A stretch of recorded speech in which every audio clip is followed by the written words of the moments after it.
नमस्कार विद्यार्थियों, हमने बाल गोविंद भक्त 10वीं की हिंदी में पढ़ा था। बाल गोविंद भक्त एक साधारण व्यक्ति था। रामवृक्ष बेनीपुरी जी इसके राइटर थे और ये लेसन हम पढ़ चुके हैं, आपने भी अपनी बुक में पढ़ा होगा।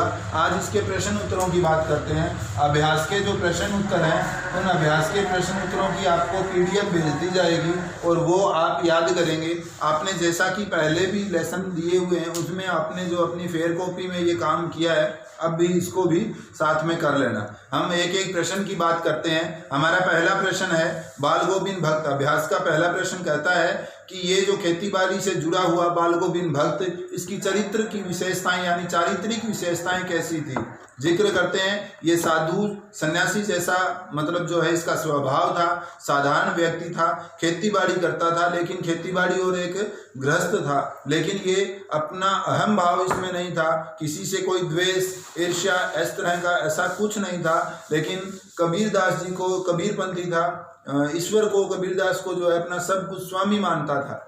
और बाल गोविंद भक्त जो है वो एक साधारण कपड़ों में रहना और जो अनाज खेती करता था वो सारा का सारा कबीरपंथ यानी मठ में ले जाता था और वहां से जो प्रसाद के रूप में जो इसे मिलता था उससे जीवन यापन करता था। ये था पहला प्रश्न। दूसरा प्रश्न था भक्त की पुत्रवधू उन्हें अकेले क्यों नहीं छोड़ना चाहती थी। जब भक्त के पुत्र की मृत्यु हो जाती है तो वो उसके भाई को बुला करके उसकी दूसरी शादी करने की बात करता है। तब भक्त की पुत्रवधू जो है वो मना कर देती है कि मैं नहीं जाने वाली, मैं अपने ससुर की यहीं सेवा करूंगी। ये कारण ये था कि वो संस्कारी लड़की थी और बाल गोविंद भक्त अब बीमार रहने लगा था, उसकी सेवा शुश्रूषा करने के लिए वो यहाँ रहना चाहती थी, इसका यही कारण था। अगला प्रश्न है भक्त ने अपने बेटे की मृत्यु पर अपनी भावनाएं कैसे व्यक्त की। जब सारे शोक में डूब जाते हैं, इकलौता बेटा था, तो इसके ऊपर जो है वो हमें भी पता है सांसारिक मोह माया इतनी जुड़ी होती है अपनी संतान के प्रति कि वो अपना आपा खो बैठता है। ये भी उसी तरह हुआ, लेकिन अपने आप को काबू करके, और इसकी भावनाएं ये थी, ये ऐसा सोचता था, इसका दिमाग यानी इसमें इस तरह की साधु भक्ति थी।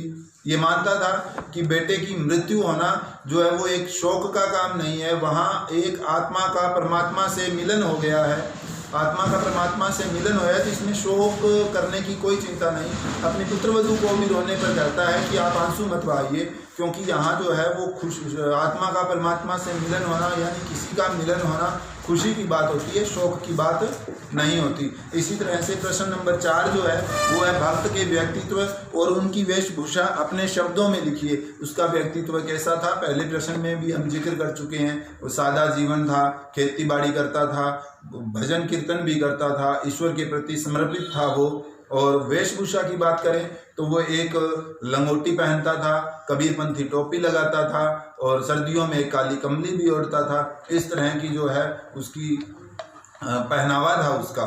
और खंजड़ी बजाना यानी एक वाद्य यंत्र और संगीत गाना ये उसकी जो है उसके व्यक्तित्व के अंदर आती थी। और बिल्कुल ही सच्चा और साफ दिल इंसान था वो। बाल गोविंद भक्त की दिनचर्या लोगों का अचरज का कारण क्यों थी। अचरज हैरानी का कारण क्यों थी। हैरानी का कारण इसलिए थी कि इस तरह से कोई गृहस्थ नहीं होता। गृहस्थ नहीं होता मतलब वो जुड़ा होता है, लोभ होता है उसे पैसा इकट्ठा करना, अपना काम करना, अपने अपने मतलब से चलना जाना, समाज से जो है वो स्वार्थ की भावनाएं ज़्यादा रखना।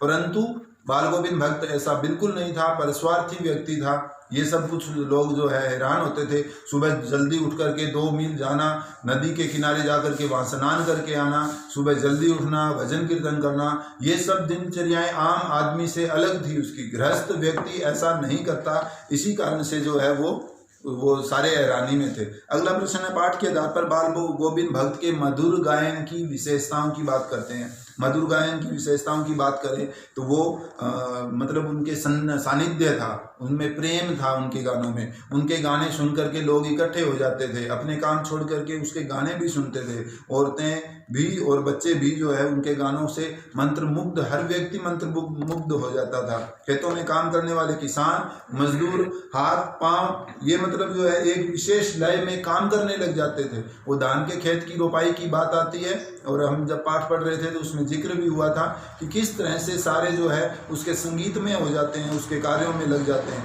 अगला प्रश्न है कि बाल गोविंद भक्त जो है सामाजिक जो प्रचलन है उन सामाजिक प्रचलन को नहीं मानते। इसका कारण क्या है सामाजिक प्रचलन को ना मानने का।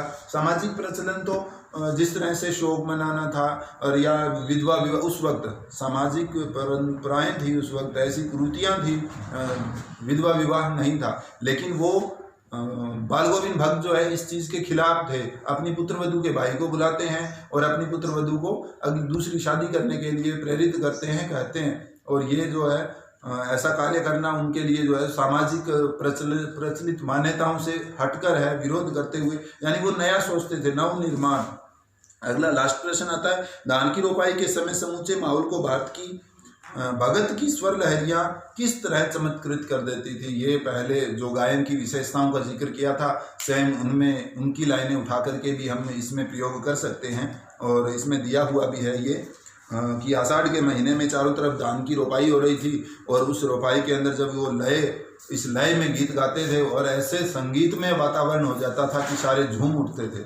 ये सब कुछ प्रश्न हमने जैसे जिक्र किया, आप भी 2 बार इन प्रश्नों को पढ़ेंगे, समझेंगे, आपको अवश्य याद होंगे। और लेखन प्रक्रिया जो रूटीन में आपकी चलती आ रही है, ठीक ऐसे ही आपको ये प्रश्न उत्तर भी लिखने होंगे। धन्यवाद।